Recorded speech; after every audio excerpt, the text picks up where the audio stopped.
வணக்கங்க. எல்லாம் எப்படி இருக்கீங்க? இப்போ தான் நம்ம சேனலை ஃபஸ்ட் டைம் பார்க்குறீங்கன்னா சேனலை சப்ஸ்கிரைப் பண்ணி வச்சுக்கோங்க. சேனலுக்கு ஒரு லைக் பண்ணுங்கள். வாங்க இன்றைக்கி என்ன வீடியோ பார்க்க போகிறோன்னா சாயந்தர டைமுங்க. ஏன்னா இப்போல்லாம் ரொம்ப வெயில் அடிக்குதுங்களா, மழையே அதிகமாக அங்கெல்லாம் பெய்யலைங்க. அதனால் செடியெல்லாம் ரொம்ப வாடிடுதுங்க. காலையிலையும் சாயந்தரமும் தண்ணி விட்டோமா தான் கொஞ்சம் செடியெல்லாம் கொஞ்சம் நல்லா இருக்குங்க. அதனால் சரி தண்ணி விடலாம் அப்படின்னு சொல்லி தாங்க செடிக்கெல்லாம் தண்ணி விட்டுட்டுங்க. சரி அப்படி கையோட அந்த ஓசையெல்லாம் சுற்றி வச்சுட்டுங்க.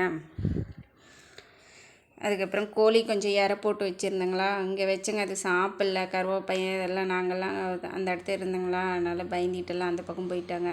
சரி அப்படின்னு சொல்லி தாங்க அந்தாண்டு கொண்டு போய் அந்த பக்கமாக இருந்தாங்க. சரி கொண்டு போய் கட்டடத்து மேலே பக்கத்தில் வைக்கலாம் அப்படின்னு சொல்லி அந்த கட்டடத்து மேலே வச்சுட்டு வந்தாங்க. அப்புறமா வந்து அது பொறுமையாக சாப்பிட்ருவாங்க. நம்ம இந்த பக்கம் வந்துடுறோங்களா, அப்புறம் சாப்பிட்ருவாங்க. சரி வாசல்லாம் கூட்டலாம் அப்படின்னு சொல்லி பார்த்தாங்க. சரி அந்த இடத்தெல்லாம் கோழியோட அந்த கழிவெல்லாம் இருக்குது இல்லைங்களா, அதெல்லாம் நம்ம செடி அள்ளி போட்டால் நல்லா உரங்க. அதுதான் அப்படி நல்லா பூ பூக்குதுங்க. செடியெல்லாம் கொஞ்சம் பட்டு போகிற மாதிரி இருந்தால் கூட இந்த கோழியோட எருவு போட்டோமாவே நல்லா கேட்குதுங்க. நான் 2 செடிக்கு அந்த மாதிரி போட்டேங்க, நல்லாவே கேட்டுது. அதனால் டெய்லியுமே ஏதோ ஒரு செடிக்கு நாங்கள் அள்ளி போட்டுறதுங்க. செடிக்கு ஆட்டெருவோடு இது நல்ல உரம் போல் இருக்குதுங்க. அதனால் சரி இன்றைக்கி அதை கூட்டி அள்ளி நம்ம ரோஜாப்பூ செடிக்கு தாங்க போடலான்னு போட்டேன். அதுக்கு முன்னால் அந்த பீக்கங்காய் செடிக்கெல்லாம் 2-3 டைம் போட்டேங்க. அதுவுமே நல்லா பூ பூத்து நிறைய காய் கொடுக்குது பாருங்கள். சரி அப்படின்னு சொல்லி நாமளும் வாசலெல்லாம் கொஞ்சம் நேரம் கூட்டி விடலாம் அப்படின்னு சொல்லி கூட்டிகிட்ருக்கேங்க. நம்ம ஹீரோ தாங்க, எப்பயுமே நம்ம வாசல் கூட்டினா வந்துடுவாங்க. சரி அப்படின்னு சொல்லி அப்படியே அவங்ககிட்டயே 2 வாரத்தை அப்படி பேசிட்டுங்க. வாசல் கூட்டுறதே இது வேறு கொஞ்சம் பெரிய வாசலுங்களா, ரொம்ப லேட் ஆகுங்க. இதே இவ்வளோ நேரம் ஆகும். ஆனால் காலையில் டைமு மேக்ஸிமம் அதிகமாக நேரம் கூட்ட முடியறது இல்லைங்க. ஆனால் சாயந்தரம் கூட்டிடுறதுங்க. இப்போ மழை காலம் இல்லைங்களா, அதனால் சாணி போடுறது இல்லை. அதனால் எல்லாம் சாயந்தரம் டைமே கூட்டி விட்டுறதுங்க. இல்லாட்டினா காலையில் டைம் கூட்டி சாணி போடுவோங்க. இப்போ மழை காலங்கிறதுனால சாணியே போடுறது இல்லைங்க. அதனால் சாயந்தரமே கூட்டி விட்டுறது. என்னோடய சாயந்தர வேலையெல்லாம் இப்படி தாங்க போகும். கோழி பார்த்துக்கிறது, அப்புறம் இந்த கருவேப்பைங்கிட்ட இதுங்கிறது, அப்புறம் இந்த தோட்டத்து வேலையெல்லாம் சின்ன சின்ன வேலையெல்லாம் இதெல்லாம் பார்க்குறதுங்க. இப்படி தாங்க நம்மளோட சாயந்தர வேலையெல்லாம் போய்கிட்டுருக்கு. ஆனால் இப்போல்லாம் மனுஷங்களோட பேசுகிறோமா இல்லையோ தெரிலிங்க. ஆனால் நம்ம நாய்ங்களோட தாங்க அதிகமாக பேசிகிட்ருக்கோம். ஏன்னா நாங்கள் எந்த வேலை செஞ்சமாலுமே வந்துடுவாங்க பக்கத்தில். அதனால் சரி அவனோட அது இதுன்னு ஏதோ ஒன்று பேசிட்டு மனுஷங்கள்டாட்டுமே அவங்ககிட்டையும் பேசிக்கிறதுங்க. இந்த பக்கம் அந்த கோழியெல்லாம் அடையுதுங்களா மத்தியான டைமு, இதெல்லாம் அந்த செடியெல்லாம் போட்டு கிளச்சி விட்ருதுங்க. சரி அதையும் அப்படியே குப்பையாக இருந்தது அப்படின்னு சொல்லி அதையும் எல்லாம் கூட்டி விட்டுட்டுங்க. சரி கையெல்லாம் கழுவிக்கிட்டுங்க. சரி நம்ம அடுத்த வேலையை போய் பார்க்கலாம் வாங்க. அடுத்த வேலை என்னென்னா, இந்த நம்ம கோழிக்கெல்லாம் போட்டோம் இல்லைங்களா, இது கம்பு சோளம் அது தாங்க வாங்கிட்டு வந்து வச்சோம், அதுதான் போட்டோம். சரி அதெல்லாம் இருக்குது அப்படின்னு சொல்லி அதை எடுத்து வைக்கலாம் அப்படின்னு சொல்லி அதுதாங்க அதெல்லாம் ஒரு டப்பாவில் தாங்க போட்டு வச்சுருந்தேன். சரி அதை எடுத்து வச்சுட்டு நம்ம அதுக்கு அடுத்த வேலை என்னன்னு சொல்லி பார்க்கலாம் வாங்க.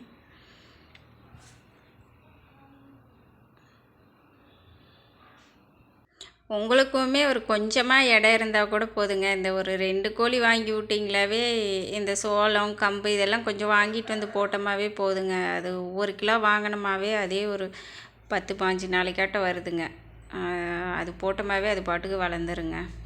சரி இது பச்சை பயிரெல்லாம் வெயில் அடிச்சுதுங்களா, சரி அதெல்லாம் காய வச்சு எடுத்து வச்சிடலாம் அப்படின்னு சொல்லி தாங்க எல்லாம் காய வச்சுருந்தேன். சரி எல்லாம் இனிமேல் வந்து எல்லா இதுலேயும் பூச்சி உழுவுற காலங்க, அதனால் முன்னாலேயே எல்லாம் காய வச்சு எடுத்து வச்சிட்டேங்க. மழை காலம் வந்துருச்சுன்னா எல்லாத்துலேயும் பூச்சி விழுந்துருங்க. சரி அப்படின்னு சொல்லிவிட்டு அப்புறம் கருவேப்பையனும் சாப்பாட்டுக்கு போடலாம் அப்படின்னு தாங்க. அவனும் முன்னையிலேருந்தே சாப்பாடு கேட்டுகிட்டு இருந்தாங்களா, சரி நாமளும் அந்த வெளி வேலையை முடிச்சுட்டு வந்துடலாம் அப்படின்னு சொல்லி கொஞ்சம் லேட் ஆயிடுச்சுங்க. இவனுக்கு எப்பயுமே பால் தாங்க, பால் இல்லைன்னா கறி குழம்பு வச்சா அதில் சாப்பிடுவாங்க. இந்த டைமு மட்டன் அதெல்லாம் எதுவும் செய்யாதனால சாப்பிட்றது கொஞ்சம் அவனுக்கு டிலே ஆகிக்கிட்டே இருக்குங்க. சரி, அடுத்த நாளெல்லாம் ஆயுத பூஜை இல்லைங்களா, சரி எல்லாம் வீடெல்லாம் க்ளீன் பண்ணலாம் அப்படின்னு சொல்லி தாங்க க்ளீன் பண்ணலான்னு ஒட்டரை அடிச்சிக்கிட்டு இருந்தேங்க. சரி இந்த பாத்திரம்லாம் எடுக்க வேண்டான்னு தாங்க பார்த்தேன். சரி எல்லாம் ஒரே குப்பையாக இருந்ததுங்களா, சரி எல்லாம் கழுவி வச்சிடலாம் அப்படின்னு சொல்லி பாப்பா பையன்லாம் இருந்தாங்களா, ஆளுக்கு ஒரு வேலையை செஞ்சதுனால அதெல்லாம் எடுத்து கொடுத்தாங்க.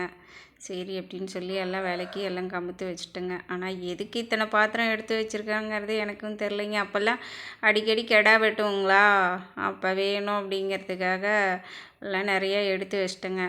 இப்போ பார்த்தா தாங்க தெரியுது, ஏதோ ஒரு பண்டிகைலாம் வந்துருச்சு அப்படின்னா இதெல்லாம் எல்லாம் குப்பையாக இருந்ததுன்னா ரொம்ப எடுத்து விளக்குறதே. குக்கரே ஒரு 3-4 குக்கர் இருக்குங்க. அதெல்லாம் கொண்டு போய் எல்லாம் மாற்றிடலான் இருக்குங்க.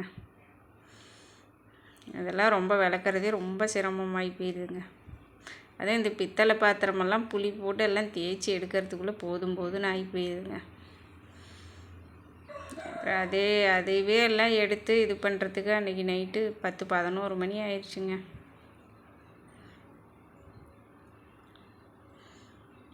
இந்த ஒர்க்கெல்லாம் இருந்ததுனாலேயே நான் பெருசாக எதுவும் வீடியோலாம் எதுவும் எடுக்கலைங்க. அதை மட்டும் எடுத்து சரி அப்படின்னு வச்சுங்க. இந்த வேலையெல்லாம் முடிக்கிறதுக்கே நமக்கு கஷ்டமாயிருதுங்களா, ஆயுத பூஜை போட்ட மாதிரி அப்பயே ஆயிடுதுங்க. இந்த 2 நாளும் எங்களுக்கு இப்படி தாங்க போச்சு. நாம்ளும் ஆயுத பூஜையெல்லாம் போட்டு வண்டிக்கு சரி எலுமிச்சம்பழத்தை வச்சு நசுக்கி நாம்ளும் ஒரு ரவுண்டு போயிட்டு வந்துடலாம் அப்படின்னு சொல்லி வண்டி எடுத்துகிட்டு கிளம்பியாச்சுங்க. ஒன்றும் இல்லைங்க, ரோடு வரைக்கும் அப்படியே போயிட்டு அப்படியே திரும்பி வந்தாச்சுங்க. நம்ம சேனலுக்கெல்லாம் கொஞ்சம் சப்போர்ட் பண்ணுறீங்க, அதுக்கு எல்லாத்துக்குமே ரொம்ப நன்றிங்க. என்னுடைய வீடியோவை இன்ன வரைக்கும் பொறுமையாக பார்த்ததற்கு அதுக்கும் ரொம்ப நன்றிங்க. இன்னொரு வீடியோவில் பார்க்கலாங்க.